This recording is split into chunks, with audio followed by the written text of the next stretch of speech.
अस्सलाम वालेकुम नाज़रीन। प्रोग्राम आज मुबारक के साथ फवाद चौधरी को 2 दिन के लिए फिर पुलिस के हवाले कर दिया गया। ये बात मैंने आपको बताई थी 2 दिन पहले कि ये ज़हनी तौर पर टेंशन देने के लिए इस तरह के रास्ते इख्तियार करेंगे कि पहले 2 दिन रिमांड, फिर 2 दिन, और पहली दफ़ा उसे कुछ नहीं कहा गया। इस दफ़ा हो सकता है कोई तशद्दुद वगैरह भी करने की मेरा ख्याल इन्होंने सूझी हो, क्योंकि ये एक माफिया है पाकिस्तान में। यहाँ पे उसके ऊपर काला कपड़ा डाला हुआ है, और ये जो पुलिस वाले इस्तेमाल किए जा रहे हैं, मैंने अपने प्रोग्रामों में आपको बताया, ये हरामखोर आज तक अपने डाकू जो पाकिस्तान में उनका मुकाबला नहीं कर सके। और इनको आप भेजें ज़रा ऐसे इलाके में, तो वहाँ पे जहाँ पे डाकू हैं, सिंध है, कच्चे का इलाका है, लेकिन ये वहाँ एक आने के बंदे नहीं हैं। ये जितनी हरामखोरों की टीम इस वक्त पाकिस्तान में काबज़ है, इन्होंने तरीकावाद ये ढूंढा हुआ है कि किसी न किसी तरह अवाम को भी डराना और अदालतों के ज़रिए डराना।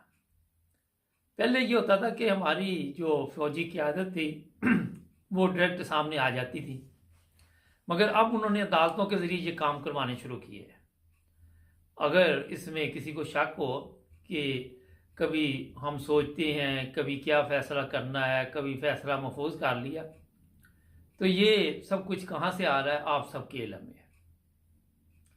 अब पाकिस्तान की कौम की इसे बदकिस्मती कह ले कि कोई भी मुखलस ना तो पाकिस्तानी इस वक्त इक़्तिदार में है और ना ही फ़ौज की आला क़यादत में है। कमर जावेद बाजवा चला गया, उसके ऊपर सबको था कि शायद इसकी वजह से ये मसला हो रहा, तो मैंने उस वक्त कहा था कि ये पूरी माफिया है और इनको ये ठेका दिया गया कि तुमने ये मुल्क जो है इसको उजाड़ना है। वो लगे हुए अपने काम पे और वो कोई किसी किस्म की कसर नहीं छोड़ रहे। मैं आजकल जर्मनी में हूँ, मेरी कुछ दोस्तों से आज बात हुई एक जगह पे पाकिस्तानियों से, एक बंदा भी कोई खुश नहीं था। उन्होंने इतनी इतनी बड़ी गालियाँ निकाली ये मरियम सफदर को, नून लीग को, इन सब को, कि इन्होंने मुल्क का बेड़ा गर्क कर दिया। जब मैंने उनसे ये पूछा कि आप पैसे पाकिस्तान भेजेंगे, वो कहते तौबा करो जी, हम एक पैसा भी पाकिस्तान नहीं भेज सकते। ये चंद लोगों ने जो मुझे बात बताई वो मैं आपको बता रहा हूँ। अब पाकिस्तान में जो अजाब आने वाला है, अभी कौम उसके लिए तैयार नहीं है। मरियम के जलसे पे जिस तरह लोगों को लेके गई है कि तुमने इतने बंदे लाने हैं, तुमने इतने लाने हैं, वो ज़ाहिर है बेचारे जो इनके गुलाम हैं, जो ज़हनी गुलाम है, वो अपनी अगर ड्यूटी पूरी नहीं करेंगे तो उनको फिर गालियाँ पड़ेंगी। फिर उनके साथ क्या सलूक होता है वो भी आप सबके इल्म में है। अब जनाब अली ये मरियम भी वहाँ पे चलेगी, ये सब इकट्ठे हो गए। अब इनका अगला कदम जो है वो है इमरान खान।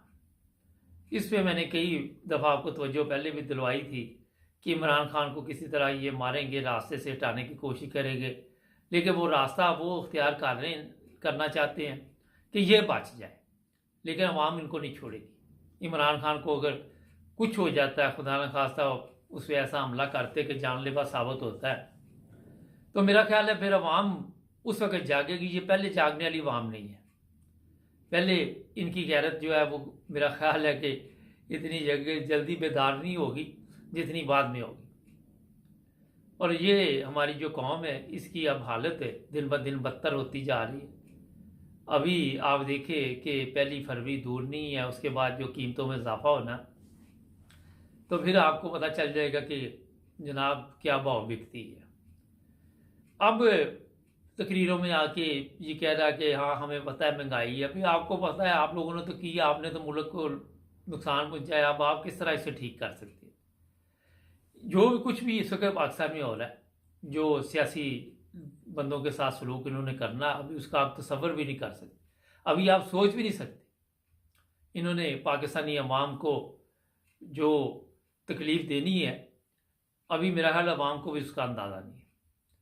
और एक और चीज़ ज़हन में रखें कि मेरा नहीं ख्याल कि हाफिज़ साहब कुछ कर सके, कि ना वो इस काबिल लगता है बंदा, और ना ही उसमें ये कोई ऐसी क्वालिटी नज़र आ रही है कि वो मुल्क के हालात ठीक करने के लिए आया हो।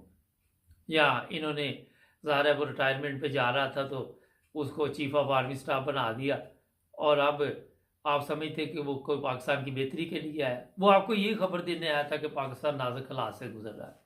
इनकी ये ड्यूटी है, बस और कुछ नहीं। और ये बहुत बड़ी ड्यूटी है कि इतनी बड़ी बात आके करनी इनसे।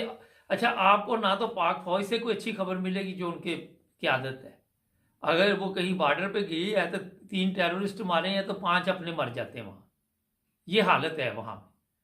और ना इनको अंदरूनी हालत से आपको कोई, आप पाक फौज से कोई अच्छी खबर लेंगे। कहीं आप मुझे दिखा दे कि जो लोग भी बड़े नारे लगाते हैं। अच्छा, मुझे कमेंट्स में लिख रहे जी फौज ना होती तो पाकिस्तान ना होता। और भी सारे मुल्कों की फौज होती है, किस मुल्क की फौज नहीं है? कौन से मुल्क में फौज नहीं होती मुझे बताएं। कोई आज से, जब से ये जंगें हो रही हैं, अगर आप इस्लामी जंगों में चले जाए तो वो भी तो फौज ही होती थी ना। ये चीज है। तो ये कोई अगर वो ड्यूटी दे रहे तो तनख्वाह ले रहे हैं बाबा, पैसे देते हैं आप उनको, कोई फ्री में? मुझे बताएं ना कि फ्री में ये वो काम कर रहे हैं। इसलिए आपको पता है फौज में भर्ती होने के लिए लोग कितनी मुसीबतें से गुजरते हैं। किसी का कद छोटा, किसी का कोई मसला, फिर उसको फौज में नौकरी नहीं मिलती। और फिर फौज में जब चले जाते हैं फिर इनकी पिकनिक शुरू हो जाती है। आम बंदे की नहीं मैं बात कर रहा, जो जिसका सोच लग जाए, जो ऊपर आ जाए, जरा ब्रिगेडियर से ऊपर आ जाए, वो सोच ही होता है, क्योंकि वो इस क्वालिटी का बंदा नहीं होता। वो सोच लगा के ऊपर आता है, वो फिर पूरी कौम को सोच लगाता है। वो फिर सियासी जो आपके ये हरामखोर बैठे इनको भी वो सोच लगाता है। ये सब उसी ने पीछे से इनकी बिजली जो ऑन की होती है, जब वो दिल चाहते हैं ये बिजली बंद कर देते। ये है सबसे बड़ा मसला। अगर आप मुझे चले बता दें, आप पे मैं छोड़ता हूँ, कितनी दफ़ा मार्शल लॉ आया पाकिस्तान में। मार्शल लॉ के बाद, चलो मार्शल लॉ में हालात जी ठीक नहीं हुए, मार्शल लॉ के बाद भी हालात ठीक नहीं हुए। मार्शल लॉ लगाने वालों में ने ठीक किए, और जिन्होंने मार्शल लॉ की दावत दी उनकी भी हालत नहीं बदली। किसी एक की मुझे बता दे हालत बदली हो, कोई एक अदारे की हालत बदली मुझे बता दे। आपने जजों को अंदर बंद किया, बाद में उससे भी बड़े हरामखोर जज आ गए। आज आप देख ले आपके जजों की कोई हालत है? कोई उनको वो ऐसे ही है जैसी वो चाबी वाले खिलौने होते हैं, जिस तरह पीछे से चाबी दी जाती है उसी तरह वो डांस शुरू कर देते, उसी तरह वो ड्रामे शुरू कर देते। कोई एक जज मुझे दिखा दे जो इंसाफ पे काम कर रहा, वो खुद ही कह दे कि मैं इंसाफ पे कर रहा हूँ। अगर वो कहेगा तो वो भी झूठ बोल रहा है, क्योंकि उसने अदालत में भी झूठ, वकील झूठ, जज झूठ, गवाह झूठ, सब हरामखोरों इकट्ठे हुए हैं। तो ये फवाद चौधरी का मसला नहीं है, ये पूरी कौम का मसला है। मगर आप लोगों ने 100 प्याज भी खाना, 100 जूते भी आपको पड़ने हैं। तो अभी तो आप मेरा जूते ही खा रहे, प्याज की आपकी हिम्मत ही नहीं हो रही कि आपको दूर से ही लग रहे कि यार कड़वे होंगे, तो इस तरफ नहीं जाते, जूते जितने मर्जी मारते रहो। रोजाना जूते मारते कौम को। कभी किसी की तजलील हो रही होती है, कभी किसी के साथ जलालत हो रही होती है, कभी कुछ हो रहा था।